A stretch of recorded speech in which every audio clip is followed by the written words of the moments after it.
From murderous owners to hospitals so understaffed, people wouldn't be seen for weeks. Number 5 on this list is the Beechworth Lunatic Asylum. Located in Australia, this is one of the most haunted asylums in the entire world.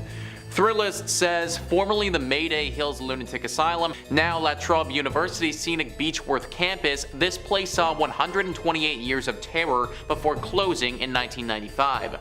Apparently 9,000 patients died here over the years, and people were so fast and loose with the term lunatic that few patients ever left the premises alive. It comes as no surprise that a few people lingered after death. Faces floating in windows are a common sight, along with Matron Sharp doing her rounds and children laughing. Tommy Kennedy, who used to transport the dead out of the asylum and died there himself, still hangs around. There's also a woman who was thrown out of a window and died in front of the hospital because she was Jewish and the only person allowed to move her, a rabbi, couldn't make it to Beechworth sooner. Yeah, so clearly this place has seen its fair share of trauma throughout the years, folks. 9,000 people is a lot of people who have died. Like, we're talking about a small town's worth of human beings who died at this freaking asylum. And as exampled by that poor Jewish woman, these deaths weren't all from natural causes either. There was said to be some sick workers here, people who were twisted and got off on hurting others, people who worked at the asylum but probably would have been better suited to be in it themselves. Asylums in general are already susceptible to haunting considering what's going on, but when you have this amount of death and atrocities take place, it just makes it that much easier for ghosts and paranormal entities to cling on. Many of the locals don't even come close to this place anymore, and a lot of the tourists who do go here thoroughly regret that decision soon afterwards. These entities are angry and want to punish those who are living for what happened way back then. I don't recommend being one of the people who gets punished. Number 4 on this list is the Gonjiam Psychiatric Hospital. If you had a mental illness, then I promise you this is not where you wanted to end up. Thrillist says, believed to be one of the most haunted spots in South Korea, this abandoned psych hospital could be the basis for the next Stephen King novel based on its checkered history. According to local lore, patients here began dying mysterious deaths one after the other, forcing the facility to shut down. Many believe the murderous owners of the place was to blame, claiming that he kept patients as hostages, only to flee to the States when families of the deceased demanded explanations. There are also rumors of doctors going insane, rivaling their patients in madness. So literally folks, if you ended up here, then there was a pretty good chance that not only did you not get the help that you needed, but you also just died. Whether this was because of the sick owners or the doctors, who even knows? That much death has left behind its mark though, and now this place looks like a safe haven for ghosts and everything paranormal. There's also been talk of a creature that lurks here, a creature that was actually the cause of all this death to begin with and is lurking, waiting for somebody to stop by and take them next. If I was you, I wouldn't want to be that person. Number 3. Rolling Hills Asylum. Located in Bethany, New York, Rolling Hills Asylum was established in 1826 as a poor farm or poorhouse, which was an institution built by the government to house and maintain orphans, widowed women, the disabled, the mentally ill, and of course, children. The staff did their best to keep unsafe patients away from the general population, but problems soon ensued. As a result, a solitary confinement cell was constructed in the building, and those who lived there were often referred to as, quote, the inmates. In 2008, Carrie Kearns, the co-founder of ghost hunting Sea Pier, did an overnight public ghost hunt at Rolling Hills. Arriving around 4 p.m., we went to Rolling Hills to get some pictures during the day. The doors opened for the public ghost hunt at 9:30. There were said to be 50 people present during the ghost hunt, and there were 2 tour groups. We used devices such as digital audio recorders, video recorders with night vision, thermometer gauge EMFs, flash cameras, the works. A ghost box and sound amplifier were also present. We did catch some orbs in many pictures, with some being more impressive than others. What appears to be a mist or a smog coming out from behind the nurse's station door scared us. On film, on the 2nd floor, doors of the solarium move on their own. Even shadows of people standing and walking behind the doors appeared. We also caught some EVPs with our digital audio recorders, with a voice of what sounds like an elderly lady screaming, quote, You go away. When in the electrotherapy room, I had 2 episodes of sharp pain that lasted approximately 1 minute to the left side of my head and right above my eye. Twice in the electrotherapy room. Around 4 a.m., Mike and I traveled from the area of the organ room down to the second hallway and sat against the sides of the hall. While Mike and I sat there, I began to feel something touch and crawl up my right leg. As that happened, another shadow peeking from around the corner of one of the doors made us super uncomfortable. It was just staring at us. While investigating on the 3rd floor, there were sounds of someone walking around. I felt the touch of a hand touch my face, and a couple seconds later, one of the other investigators further down the hallway said she felt something holding her hands squeezing hard. I wonder what this mist was. Sounds like some Ghostbusters plasma right there.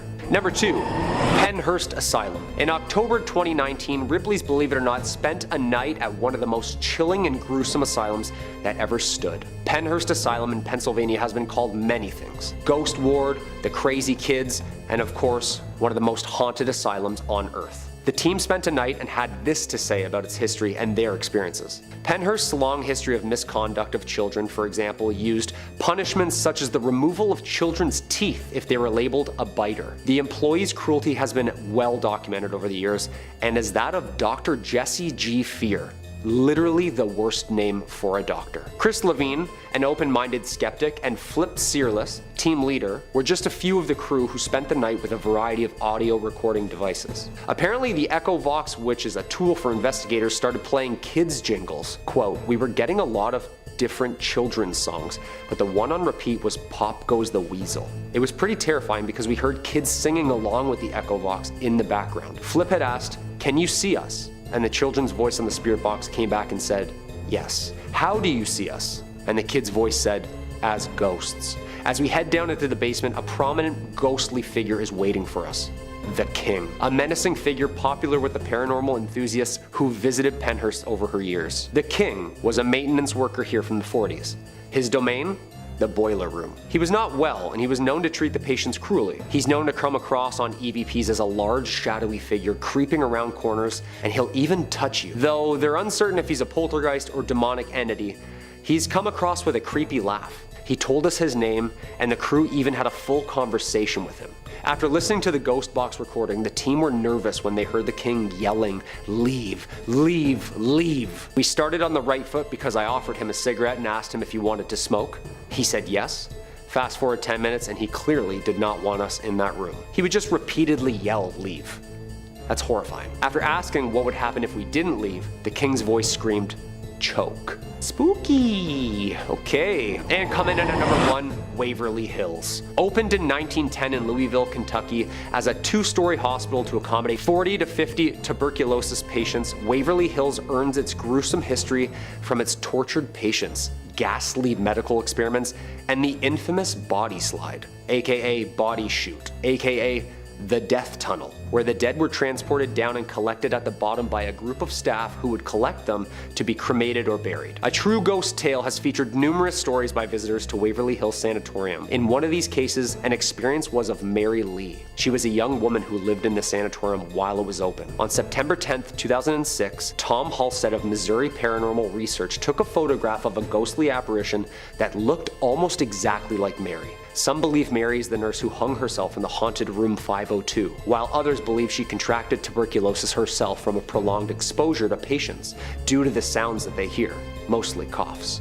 Whoever this mysterious woman is, she's been captured and feared for decades. Doppelgangers, also known as double walkers, are a type of spirit that mimic the appearance, voice, and mannerisms of anyone it encounters. At Waverly Hills, looking across the room and seeing the exact replica of yourself is pretty common. Even tour guides at Waverly Hills have reported seeing doppelgangers of themselves, and in some cases, the doppelgangers were almost identical except for gaping black holes where the eyes should be. Probably the most famous spirit at Waverly Hills is a little boy known as Timmy. Timmy was around 6 years old when he died in the hospital. Since he died with his whole life ahead of him, his spirit can't move on, and he wanders the hospital in search of life. Visitors often bring toys or bring small balls for him to play with, and many claim that they see the balls bouncing on their own, slamming against the walls, or whipped at high speed down the hallways. One thing's for certain, This place is one of the most haunted. Number 5. The Trans-Allegheny Asylum. Built in the Civil War era in West Virginia, this asylum was designed to house around 250 patients, but ended up housing more than 2,500 people. People locked in cages, lobotomized with ice picks, tied to the beds. It's safe to say that this place is a nightmare in itself. Since the asylum was briefly a Civil War military base and absolutely haunted to the core, people have spotted uniformed soldier ghosts strolling the corridors. Patients were previously admitted into the asylum for a variety of reasons, including asthma, laziness, egotism, and even greediness. This was a different time. This led to more and more patients being admitted, causing the asylum to overflow with staff and bedding. It is said that the most famous ghost is the presence of a small girl named Lily. She was either a former patient or a child of one of the housing staff or patients. Back then, it was very common for women to be admitted while pregnant. One thing's for sure, she spent her childhood and her afterlife stuck within these walls. Ghost hunters make contact with her spirit all the time, apparently. Staff members say that there are always toys strewn out on the 4th floor, and Lily's been known to move them around herself. Small balls rolling down the hallway on their own, running footsteps and voices can be heard playing with things on the floor. Lily is known for her loud laughter, as well as her interest in playing games with staff and visitors. Other experiences include dark shadows, objects moving on their own, disembodied voices and cries. This place is haunted.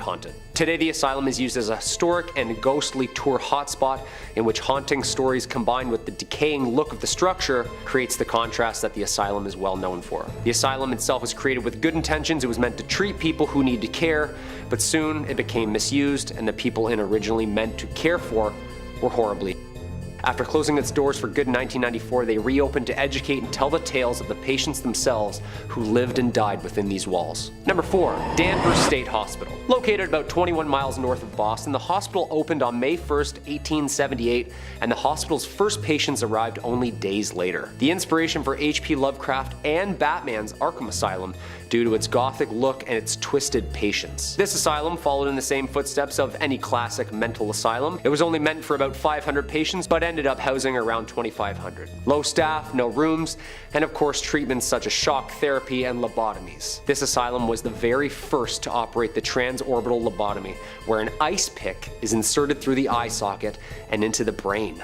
Ouch. The staff started to experiment with this new method on the elderly, mentally disabled, alcoholics, drug addicts, and insane criminals. The staff used treatments like shock therapy and lobotomies even when they didn't need to. Of course, due to the extreme methods of controlling patients and the push for science, patients started dying there, and their bodies were found days and months later. The cruelty just began. The doctors were using lobotomies to cure anything from daydreaming and backaches to delusions and depression. Visitors described how dirty the patients always looked, how they were creepily wandering the halls and sometimes even blankly staring off into space. Some of these patients weren't even suffering from anything, and the extremes of the treatments are what drove them insane. The asylum was of course shut down and its building demolished. Some patients left the asylum while others are spending eternity under its grounds. The asylum's buildings don't exist anymore, but its cemetery does. Danvers State Hospital closed on June 24, 1992 due to budget cuts within the mental health system.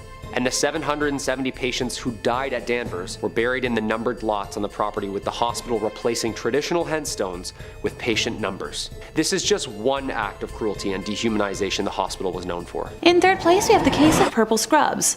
Former EMT David O'Keefe worked mainly in transfers, and this particular client was always his last one of the day, having to return home late at night in the dark. She was an older woman who visited the hospital he was based out of for regular dialysis treatment. One specific day, she was being moved, and David was sitting in the back of the transport vehicle with her. She looked under the weather, so he asked what was wrong out of concern, and she said a man in purple had been visiting her. He asked if the man was, like a relative or a technician, but she shook her head. She said the man would sit next to her during dialysis appointments and stroke her hair. Thinking this was strange, right after he dropped her off at the hospital, David asked the hospital techs about, such a person, but no one had seen or remembered anyone wearing purple. Visitors also weren't really a thing at this part of the hospital, so he assumed the patient was just imagining it. While he was waiting to bring her back home, he saw the man in purple scrubs waiting outside that woman's room, watching her door. As David went to approach him, a bunch of tech personnel urgently ran past them into the woman's room, and David lost sight of the man. It turned out the woman in the room had suffered a heart attack and was sadly unable to be revived. Oh, and just a tiny creepy footnote, none of the staff in that hospital wore purple scrubs. In second place, we have a mystery mimic. Yeah, I'm fond of alliteration. How can you tell? This spooky story comes to us courtesy of former late-night transportation worker Betty. She worked the position for a few years, but after this incident,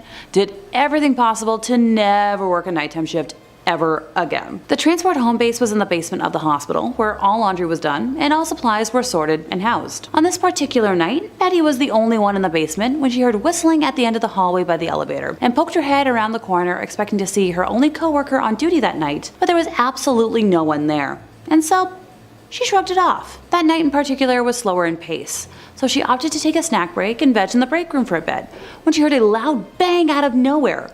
Betty walked into the hallway and a bed was rolling down the hall, bumping into the sides of the walls. Now at this point, she assumed that her coworker was playing a prank on her, and she directly radioed him to chew him out, but he swore he was upstairs. Honestly, I'd be assuming the same.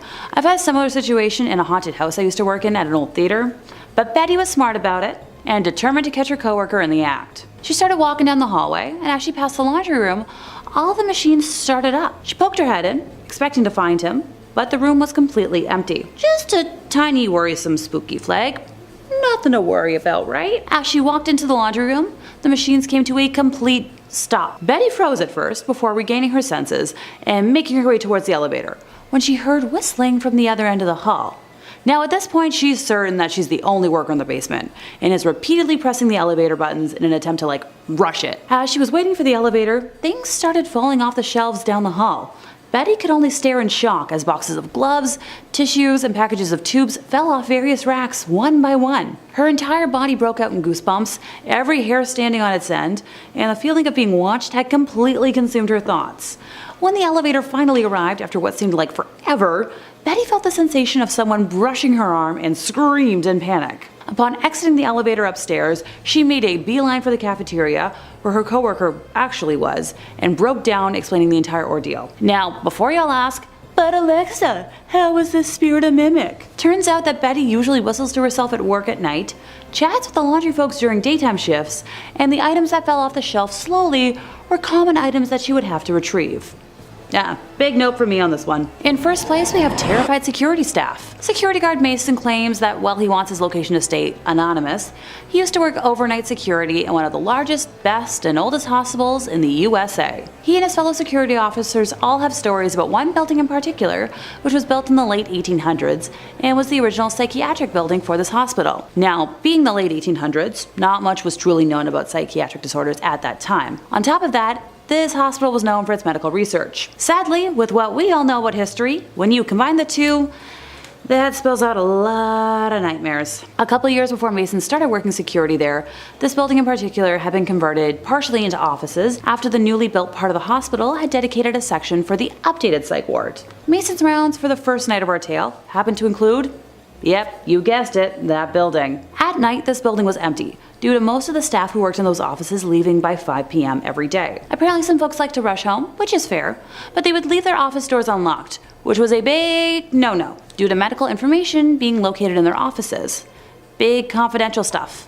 Kinda want to keep that locked up. It was security's job to go to each floor, make sure every door was locked, and if it wasn't, to secure it themselves. Mason did his initial sweep of the building to make sure it was clear of people, and then proceeded to do door checks. The hallways were pretty narrow, so he could check both sides of the hallway's doors at once. At the end of this hallway, there were 2 sets of doors you had to go through to reach the final office, which was a dead end, so you had to come back out, go the other way. He noticed everything was secure, so he was ready to move on to the next floor. He exited the 2 sets of doors from the dead-end office and froze at what he saw. Every door that he had already checked was completely ajar, and set so perfectly so that their own weight wouldn't cause them to shut again. A single wheelchair had appeared at the end of the hallway and was facing towards the steps. Mason had heard other security officers outright reject that set of rounds due to the strange stuff that was happening, but he originally laughed it off until that night. He went around and forced the now open door shut and tried to shrug it off. Nothing else weird happened that night, and he returned the next night to patrol the miners' ward. The area was just under construction, so security was needed to make sure nobody got hurt by accident and all the workers were doing their job.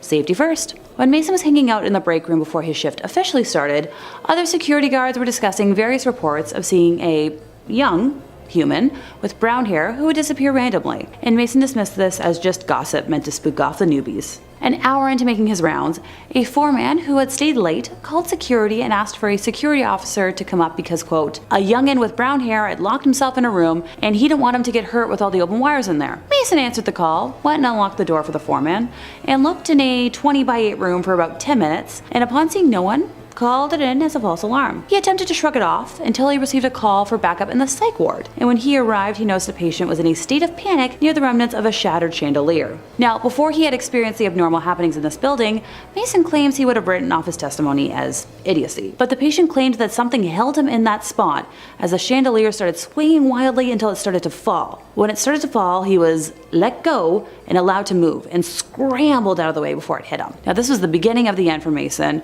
who requested to be transferred to hospitals the next day. And as much as I love the Phantom of the Opera, I don't really want it to become reality. One of my favorite things to say in accordance with that is that I love one fictional toxic tenor, and only one. Emphasis on fictional. Starting off 5th place strong, we've got a narrowly avoided death. This tale takes place when long-term nurse Jenny was placed in charge of caring for an elderly woman with no family who was admitted to the hospital when her husband passed away. She didn't speak often, but when she did, it was usually just words that made no sense together. Jenny felt bad for her because ever since she'd arrived, so many of the residents in her area that she, seemed to enjoy spending time with had passed. She put up a picture of each of them next to the pictures of her husband and several others who were probably just family to remember them. Being an extremely empathetic person, Jenny felt sorry for this woman and strived to give her extra attention whenever she could, and formed a bond with the lady. It just seems so unfair that she had, such luck and kept losing people that she cared about. One day she looked at Jenny and said, plain as day, "Sweetie, I think I'm done now," and handed Jenny a picture. It was a picture of Jenny, and she smiled because it touched her heart that she was so important to the old woman. She passed nearly a week later, and poor Jenny cried for days from the loss. The old lady knew it was the end, and she said goodbye as best she could. Now fast forward to just under 2 years later, when Jenny was talking with a colleague, and that old lady came up in conversation. Her colleague referred to the lady as that crazy, explicit word for a female dog, which seemed very out of character for her, and it shocked and offended Jenny deeply. She expressed this to her colleague, not so nicely, and the lady looked at Jenny with a shocked look and said, "Oh dear, do you not know?" And then proceeded to explain something to Jenny that, she in fact hadn't known. As it turned out, it came out sometime after she had passed that the old lady had killed her husband by poisoning him, and that there was an investigation because it appeared that she had a ritual of befriending someone, obtaining a picture of them, and hiding the picture until she could kill them, usually by poisoning, and then displaying the picture as some sort of a trophy. It was suspected that this may have been the reason for the spike in mortality rate during her stay, and the considerable amount of photos in her collection. The last Jenny heard, the old family photos weren't any relation to the old woman, and the police were trying to ID the individuals and compare them to several cold cases. Sheesh. Thank goodness Jenny survived to tell the tale. In 4th place, time to tell the tale of a rocking bed. Nope, not a rocking horse, rocking chair, or like an ottoman. A bed. I know waterbeds are out of style and like a major safety hazard, but maybe this could inspire them to come back. New nurse Demi was working one of her first ever overnight shifts when a relative of one of her patients raced into the nurse's station, out of breath, screaming that she needed to come quick. Unable to elaborate, saying Demi had to see what she was talking about for herself. Our nurse made her way to the room in question, where this little old lady patient was crying and holding onto the bed for dear life, all while her bed was shaking extremely violently. Now, you're probably thinking that the lady was the one causing all that shaking, but apparently she was this frail, practically emaciated older lady who didn't even possess the strength to rattle the rails. The ward only had 2 other patients in it, and everyone in there was huddled in a corner, shaking in fright until it eventually subsided. Apparently that particular ward was rarely used, and the bed that the old lady was in was used even less. People who have laid in it complained of nightmares where they hear screams and laughter of angry children. I guess some restless spirit called dibs on that particular bed, and Demi would very much like it to pick somewhere else to hold court.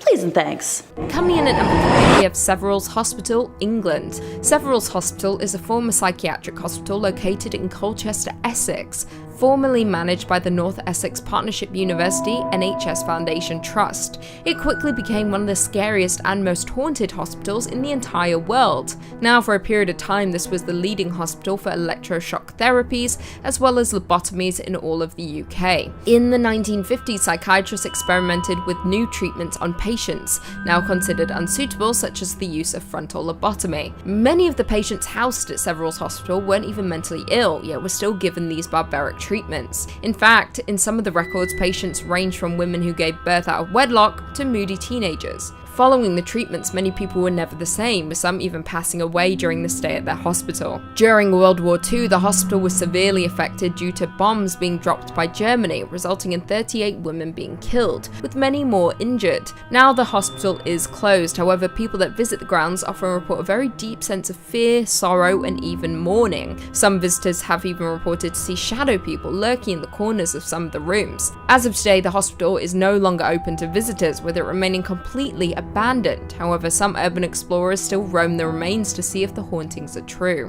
Coming in at number 2, we have Waverly Hills Sanatorium, Kentucky. Very few hospitals have as dark a past as Waverly Hills Sanatorium, making it one of the scariest hospitals, not just in the United States, but in the entire world. Now closed, the Waverly Hills Sanatorium is located in Louisville, Kentucky, with it opening as a 2-story hospital in 1910 to accommodate 40 to 50 tuberculosis patients. However, in the early 1900s, Jefferson County was struck by an outbreak of tuberculosis, which prompted the construction of a new hospital. However, some of the treatments they offered for tuberculosis included fresh air exposure, even during the winter. Other treatments included ballooning the lungs or even removing a lung entirely. As you would imagine, these treatments didn't have a high success rate, resulting in a large amount of deaths and a reputation for being a place where no one is left alive. Now, according to some reports, the deaths grew so rapidly the hospital was forced to create an underground tunnel in order to cart the bodies out without having patients see them. The tunnel was an entrance and exit for the workers of the sanatorium. It was built on the first floor with the rest of the building. They did this to increase morale, as patients were finding it a little upsetting to see deceased patients be carted away, so the hospital decided to perform those acts more discreetly via the tunnel. They also believed that this would help lower the disease's spreading rate.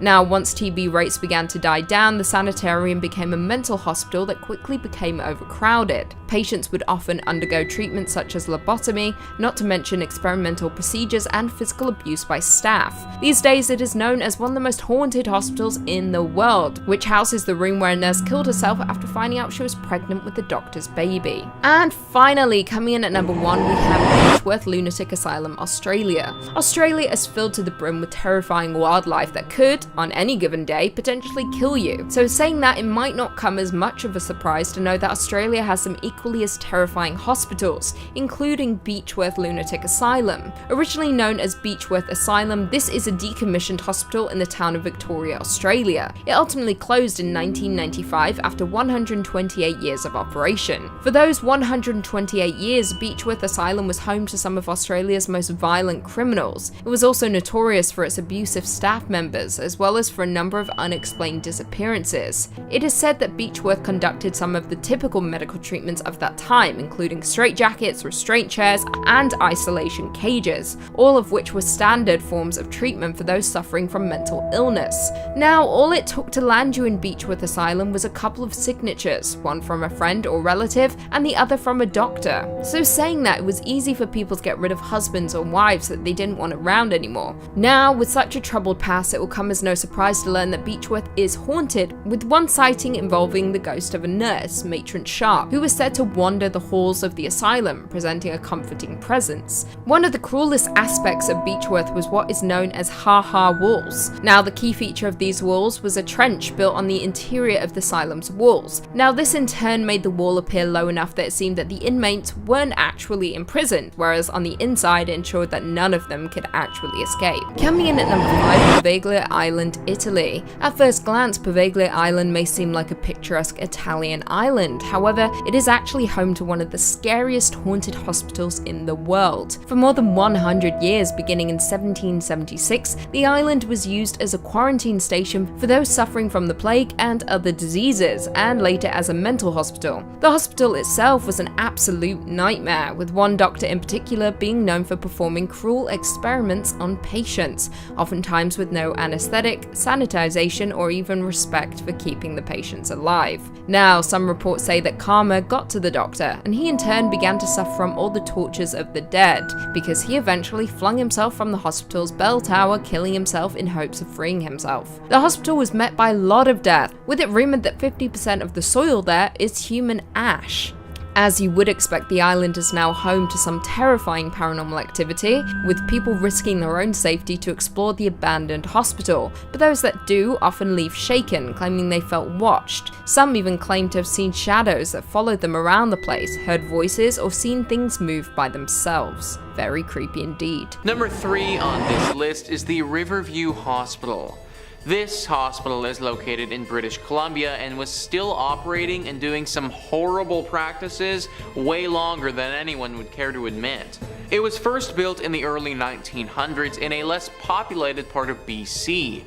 It had almost 250 acres of land to itself and a bunch of different buildings that served various purposes.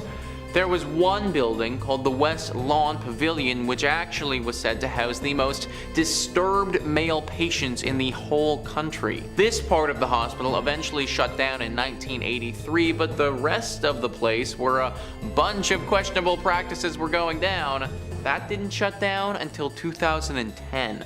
That's right, guys, 2010. Literally only 12 years ago, this place was still operating. Reports revealed that the hospital still employed electroshock therapy in the 21st century and allegedly illegally sterilized a number of patients. In 2005, 9 women received settlements totaling $450,000 following a joint lawsuit filed against the facility over the alleged sterilizations. As much as I want so badly to believe that we are out of this era of poor mental health, we might not fully be. That happened just over a decade ago. If you were sent to this place only a few years prior, then you may have had to deal with this. Kind of makes you wonder how many other places around the world are still conducting horrible treatments that we don't know about. Number 2 on this list is the Ospedale Psichiatrico di Volterra. This abandoned lunatic asylum is located in Italy. All That's Interesting says the asylum at Volterra was meant to be a sort of haven where patients could roam and do as they pleased. There were shops, a gardening company, and a judicial section which became known as the Ferry Pavilion. But the hospital's idyllic objective was sidelined after the facility became overcrowded. By the 1960s, the Ospedale Psichiatrico di Volterra was one of the country's most populated hospitals with more than 6,000 patients. This was largely due to how easy it was to be committed to the hospital, and patients were admitted on the faintest signs of depression to accusations of moral transgressions. The facility was run like a prison, with nurses being referred to as guards or supervisors. Patients were treated like inmates and often sedated or isolated. The cures they were given included electroshock treatments, insulin-induced comas, and ice tank submersions. Patients at the Volterra facility suffered immensely until the hospital was abandoned in 1978 following the passage of the Bassaglia law, which mandated the closure of all mental hospitals in Italy. I didn't even know that ice tank submersions or insulin-induced comas were a real thing. Like, I just thought stuff like that existed in shows like Stranger Things, but that actually happened. Last I checked, an insulin-induced coma isn't gonna help anyone with schizophrenia. Number 1 on this list is the Willard Asylum. Once again, guys, we have an asylum who initially wanted to help people but ended up doing the exact opposite. All That's Interesting says Willard was a state-of-the-art facility that featured a gymnasium, arts and craft classes, a movie theater, and even a bowling alley. It was meant to be a place where people living with mental illnesses could either devote themselves to their recovery or live in a safe and active environment. One of the hospital's main missions was to treat patients with the goal of preparing them to rejoin society. Despite this ideal, the hospital fell victim to the incomplete ideas and harsh treatments of its day. Patients were still subjected to electroshock therapy and ice baths, and some patients were kept at the asylum until their deaths. Many were buried under unmarked tombstones that still dot the abandoned asylum's grounds. The hospital was finally shut down in 1995. Perhaps most tragic about the asylum's history, however, was the discovery of hundreds of suitcases that were found cataloged in the hospital's attic upon its closure. These were the belongings of patients who died in the hospital and were unclaimed by next of kin. The staff was apparently unable to throw these mementos away. Hundreds of suitcases, guys. Not 1 or 2 or 10, hundreds. That's hundreds of people who died here and were put in unmarked graves. Hundreds of people who died here and whose families either didn't care enough about them to go claim their belongings or were never informed that they died. I'm so happy that times have changed and the stigma around mental health and its treatment is lifting. 100 years ago, the last thing you would have wanted is to have someone try and help you with whatever it is that you're dealing with. Number 5 on this list is the Philadelphia State Hospital.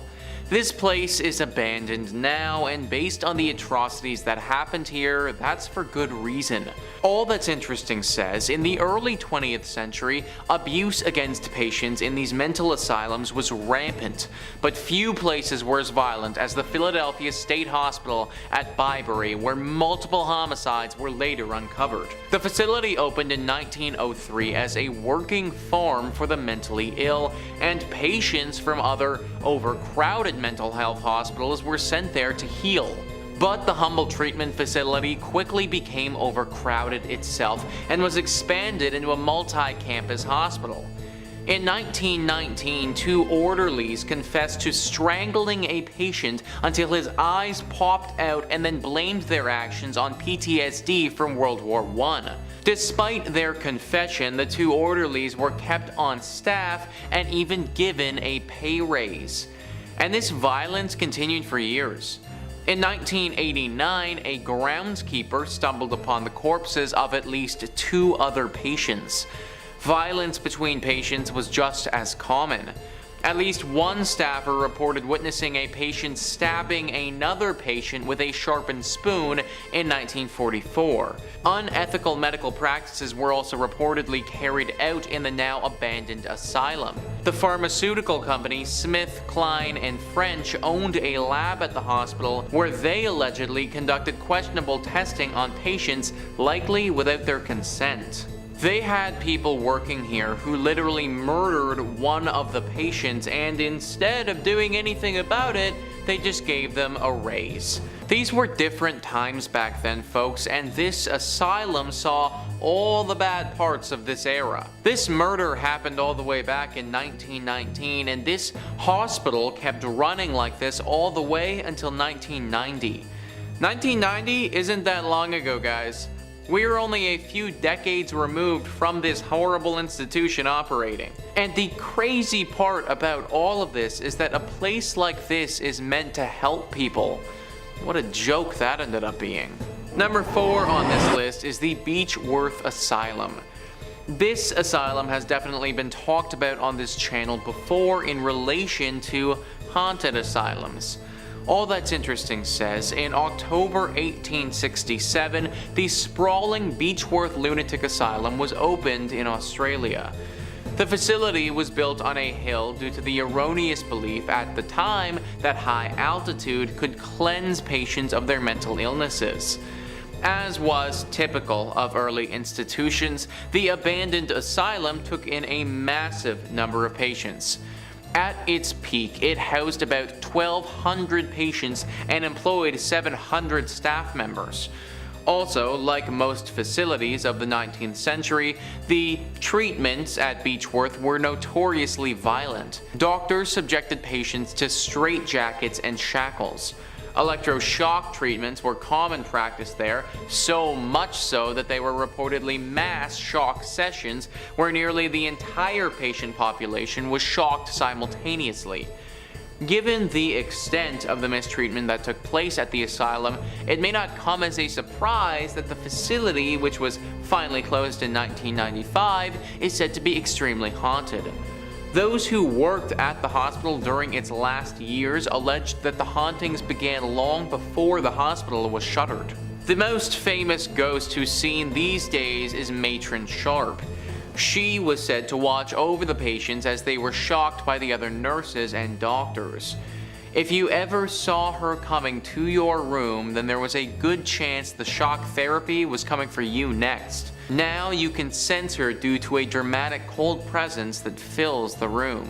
In third place, we have the London Asylum for the Insane. So in 1870, London introduced its first asylum, and as one of the first institutions to treat mental illness in Ontario, Canada, it was, revolutionary. Hey, within days, their 500 beds were full. So it was located just outside of the city center, and the asylum initially focused on compassionate care and moral therapy. Their intent was to treat the patient as a whole being, rather than, focusing on a single symptom. Patients would be bettered as members of society, fitting in with the community by keeping steady jobs and following strict social norms, thus, curing their mental illnesses. Now, while conforming to the ideals of conservative society sounds horrid to me, I do understand that at the time it was probably a safe move. The world is a lot more forgiving now of individuality and understanding of differences, even though we still have a long way to go. So doctors at the asylum also performed several experimental surgeries. In fact, Dr. Richard Maurice Buck, who believed, failed reproductive organs to be the source of mental illness or hysteria in women, executed routine hysterectomies. Moving into the 1930s, shock therapy was introduced to treat symptoms of schizophrenia by inducing seizures. Lobotomies were also completed between 1944 and 1967. While we don't know how many were performed in, London specifically,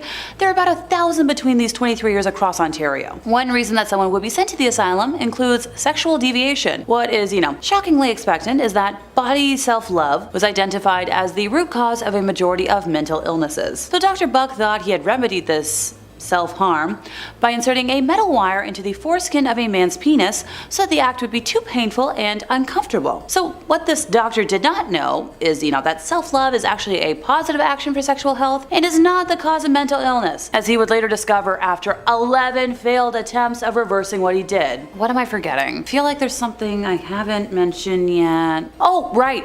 Ghosts. There was a tree at the main door which was dead and black in color, while vegetation was growing all around it, and that was the tree that patients ended their lives from. The chapel is known to be haunted, with the temperature inside always feeling ice cold, even though it might be sweltering hot outdoors, and the recreation building has also been known to be the home of many unknown ghosts. But the one ghost you want to avoid is that of the bad doctor himself, who passed away on the grounds in February of 1902 when he paused to gaze at the stars one winter's night and lost his balance and, died from the resulting head injury. It's alleged that he was pushed by the ghost of one of his patients who had died from his morbid experimentation, but sadly the mortality rate, like I mentioned before, was so high that we don't know which patient it was. In second place, we have the Topeka State Hospital. So according to the Topeka Capital Journal, a reporter visited the facility at some point during the early 20th century and saw a patient who had been strapped down for so long that his skin had begun to grow over his restraints. So according to my research, this would take many months, if not years, to do so. So I am shuddering. Other patients were chained up, well naked, for months at a time. For many residents at that time, however, life offered a different similar sort of hell, even if they were unrestrained and unending boredom. Patients were given nothing to do, nothing to stimulate their minds, and so they sat in rocking chairs in the hallway all day, rocking and staring and doing nothing else. Thankfully, in 1948, Kansas Governor Frank Carlson, responding to reports of overcrowding and deplorable conditions, convened a panel to study the problem. The state legislature ended up doubling the appropriations for mental hospitals, and the rocking chairs were removed from the hallway. However, the hospital lost its Medicare and Medicaid accreditation in 1988, and like so many hospitals, lost patients to community-based programs during the 1990s. In 1997, the year I was born, the hospital closed its doors for good. The ghosts that wander what's left of the hospital are those of former patients, which I know, I'm sounding like a broken record. Oh, there's a cemetery on the hospital grounds, which is, the final resting place of patients who died in the hospital. Only 16 of the 1,157 graves have headstones, and most of the souls are left nameless. Visitors to the hospital grounds report seeing orbs and hearing strange moans coming from the cemetery. Yeah, no thank you. In first place, we have Century Manor. So built in 1884 on the outskirts of Hamilton, Ontario, Century Manor was the second major structural component of the Hamilton Asylum for the Insane, an institution initially established for the treatment of alcoholics. Newspaper articles published in the late 19th and early 20th centuries documented at least 9 self-deaths committed in the building, as well as several attempts made by inmates who escaped the hospital. Century Manor was also the scene of several strange accidents and horrific crimes. One female patient fell to her death while attempting to, escape out a window using a rope made from bed sheets, while another had her skull crushed by a falling elevator. One particularly troublesome male inmate was allegedly slugged to death by orderlies, while another split open the head of the asylum's head baker with an axe. No biggie, right? Apparently the living conditions were so bad that in 1910, a former inmate wrote a letter to the Legislative Assembly of Ontario, stating that the place was an outrage to civilization. Let me Allow me to read what he said. Wretched, vile torment is the order of the institutions. He had seen patients pounded, choked insensible time and time again until redness would run from their nostrils. Oh, I haven't even gotten to the most dramatic tale yet. In the early morning hours of August 11th on 1911, a fire mysteriously broke out on the building's top floor. Firefighters who battled the blaze said that 3 of the inmates they rescued from the burning building broke away from them and leapt back into the inferno. When the embers finally cooled, firefighters found 8 bodies amongst the ashes, including a paralytic who had burned to death in his cell, as well as 5 men huddled together in a small room. Burnt to a crisp. Now, the historic building shut its doors for good in 1995 and has sat empty ever since, serving as a haunting reminder of Hamilton's dark and tragic history. And now that we've got the history out of the way, time to talk about the ghosties. My favorite part. Underneath the property of Century Manor lies a system of old tunnels. This first-hand account comes from Jeff Cooper, who was hired to guard the entire West 5th property overnight, and on one particular evening, he was making his rounds and ended up underground and inside the tunnels. He made a turn at one of the corners and found himself lost in a hallway with just one wooden door at the end. He heard voices coming from the other side of the door, so he walked up to it, quickly braced himself, took a few deep breaths, and swung the door open. There, sitting at a table in the middle of a small, dirty old room, were 2 women dressed in old-fashioned nurses' uniforms. They both slowly turned and stared at him directly in the eye, until one of them spoke up and calmly said to the other, "See? I told you he'd find us." The security guard was so frightened that he backed out of the room, slammed the door behind him, and caught his breath. He gathered his nerves a second time and slowly opened the door to a completely empty room. The nurses had disappeared from the room, with no other exits being apparent or visible. The ghosts of the men who lost their lives in the fire are also known to roam what's left of the establishment, so if any urban explorers smell smoke while they're there, don't say I didn't warn ya. And that brings us to the end of our time, and my heart truly goes out to anyone who suffered in those awful, awful places. Yeah, goodness gracious. In 5th place, we have Nocton Hall Hospital. So it was built in 1530 and originally meant for residential use, but served as a hospital for American officers who were injured in World War I. It was used once more as a military hospital during World War II and has been used in a similar capacity ever since, but no more.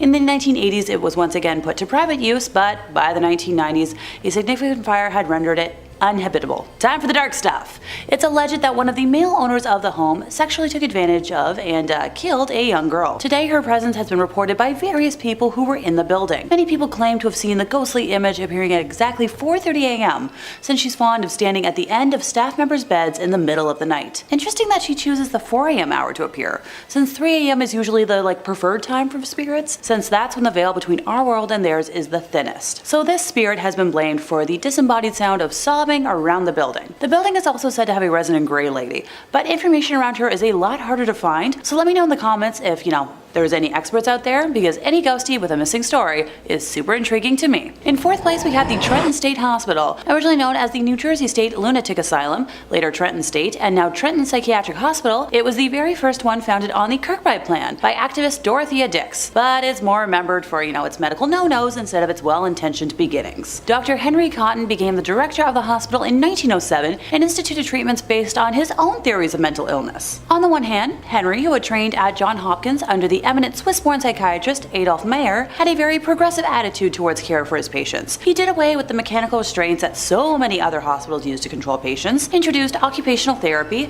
increased the staff, and ensured that the nurses would prevent violence against the patients, and instituted daily staff meetings about patient care. But Henry developed a dangerous theory about mental illness, one that turned his hospital into a house of horrors. After it was confirmed in 1913 that the spirocate that caused syphilis can cause the disease's psychiatric symptoms, Henry began to suspect that all mental illness was caused by bodily infections, and that the only way to cure the patient was to remove the offending infection. In 1917, he began removing his patients' teeth, even in cases where x-rays showed no evidence of infection. Ow! He soon moved on to the other body parts: gallbladder, stomachs, ovaries, testicles, tracts of colon, uteruses. Henry claimed a cure rate of 85%, but in reality his surgeries had an unconsciously high mortality rate, and he didn't always obtain consent from the patients or their family members, and in fact sometimes performed these removals despite their protests. And hey, if that isn't icky enough, he wasn't quiet at all about what he was doing. The crazy doctor published papers and gave presentations on his work. When Mayer, Henry's mentor, sent another psychiatrist to report on the operations at Trenton State, he initially suppressed the report, allowing Henry to continue his gruesome work. He remained at Trenton until 1930, 3 years before his death. Now, the tooth pulling practice remained in place until 1960, and my mouth hurts thinking about it. Before I get nightmares, Time to move on to the fun stuff. As for the ghosts themselves, they are thought to all be those of patients that died within the building, but the most well-known ghost is that of Dr. Henry himself, who has been seen wearing a white doctor's coat and walking down the corridor in the area outside his office. The most commonly reported phenomenon at the hospital is that of disembodied voices, mainly muffled screams and moans coming from distant rooms. Orbs can be caught throughout the building at any time of the day, with some having a strong pale blue glow to them. There are also tales of seeing the ghosts of patients with arms and legs missing, who have been seen in some of the rooms upon, somebody entering them, only to fade away after a few seconds. See, the ghosts of patients I'd love to see, but I feel like seeing Henry would terrify me for a while now that I know, what he did in his lifetime. A lovely example of why to not enable people who do bad things. Coming in number 2, we've got the Danvers Lunatic Asylum. This one straight up looks like a haunted castle, which is a great start. The death, debauchery, and general disdain for human life and sanctity almost guarantees that it remains haunted too. Like most asylums, before the idea of mental health was really dreamt up, Danvers was a place of blood and brutality, abuse and archaic treatments, chaos and crisis. It opened with the intention of housing and treating mentally unstable criminals. Treatments back in the day were less than effective though. Shock therapy and lobotomies were the favorites of doctors here, which, surprise surprise, just hurt the criminals more. And after a while, it was decided that Danvers wouldn't just be a place for mentally unstable criminals. They'd toss anyone in there. This saw an influx of mentally stable felons, alcoholics, and handicapped folks, all to be treated the same as the folks who were there first. Nobody seemed to alter their methods to account for these new patients and inmates though, and the result was horrid. Eventually, the staff couldn't keep up with all the new people, and many people died. Some bodies were left to rot for extended periods of time because people passed away and nobody was looking for them. This, of course, led to all sorts of myths and legends about mysterious ghosts and spirits. Coming in at number 1, we've got Trenton. Also known as the Fool's Tower, this cylindrical building in Vienna was once the earliest mental asylum in Europe. Here they kept all sorts of folks deemed unfit for public life, and doctors performed a plethora of experiments upon them. Over time, this use would be phased out and a new, interesting, and morbid purpose would be found. It now houses the Pathological Anatomical Museum. Educational and terrifying. See, the contents of this museum are gruesome to say the least. They have a wide variety of physical abnormalities preserved in containers of formaldehyde. So if you ever wanted to see an abnormality hacked off a human and put into a jar like some sort of mad scientist's hidden cellar, this is the place. They've also got a collection of replicas of body parts made out of wax. Doesn't sound like a horror movie in the making. So, from an asylum to a place displaying the most wild and weird ways the human body can become deformed, we've got it all at Trenton. Not for the faint of heart or weak of stomach. I can hear the scratch of pen on paper as folks update their bucket lists already. These are definitely visitable, but who would want to see all this, right? Ghosts, body parts, and human suffering, all neatly packaged together. Coming at number 5, we've got Gonjiam Asylum. Like many famously haunted places, this one is scary and well known enough to spawn a feature film, and a pretty darn good one too. Like legitimately scary with plenty of twists and a wicked premise. But beyond the scary flick, which is a whole lot of movie magic and quality pacing, we've got an actual ghost story to look at. Many believe this asylum to be one of the most haunted locations in South Korea, and it attracts all sorts of thrill seekers. Let's just hope their stories end up a little better than those in the movie, right?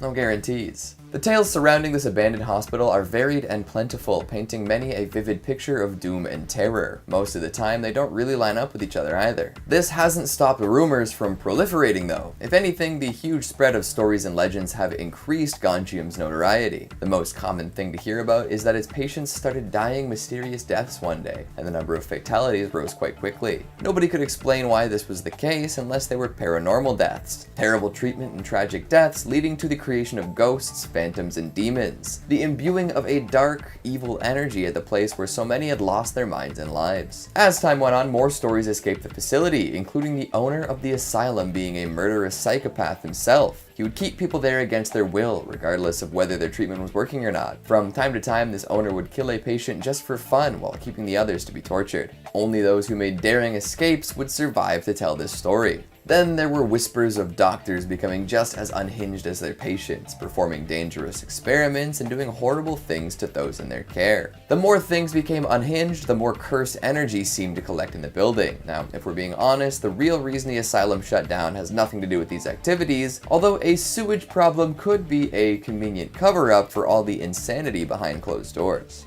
Coming in number 4, we've got the Rolling Hills Asylum. Sounds really pleasant and picturesque, right? Rolling hills evoke an image of calm, breezy stretches of road, some tall grass blowing in the wind, yeah? Well, that might be how they sold this asylum to prospective patients and their families, but the reality of life here is far from the pastoral charm implied by the name. And it didn't really start in an asylum either. It was more of a place for all sorts of unsavory characters to be collected to ensure they didn't cause any problems for more upstanding members of society. Definitely not a way for the rich to put all the people they didn't want to think about in one convenient location away. Of course, when you put all sorts of poor, sick, and mentally ill people in a cramped place and just sort of leave them there, things don't improve at a great speed. The opposite, if you can believe it. There were almost 2,000 recorded deaths here, but that does seem to be a bit of an underestimate. As is the case with plenty of spots like this, all sorts of undocumented deaths did occur, and it's said that there are hundreds of unmarked and unaccounted for graves on the site. The result of all this death, overcrowding, and lunacy is a legacy of ghosts and demons. Rolling Hills is well known for paranormal activity these days and attracts a fair deal of enthusiasts quite often. In fact, there are all sorts of ghost tours offered to those who don't think sneaking into a haunted asylum is a good idea. People have reported hearing blood-curdling screams throughout the location and have seen doors slam without anyone around to do so. There's also the famed Shadow Hallway, a stretch of corridor that is said to host a whole squad of shadowy apparitions. Walking down this hall, you might see a figure peeking out from around the corner, or maybe you'll witness a looming presence gliding along, looking for something it'll never find. And who could forget dear Roy Krause, the tallest ghost most folks have ever seen? He lived his life as a 7'5" phenom, and now his phantom stands just as tall.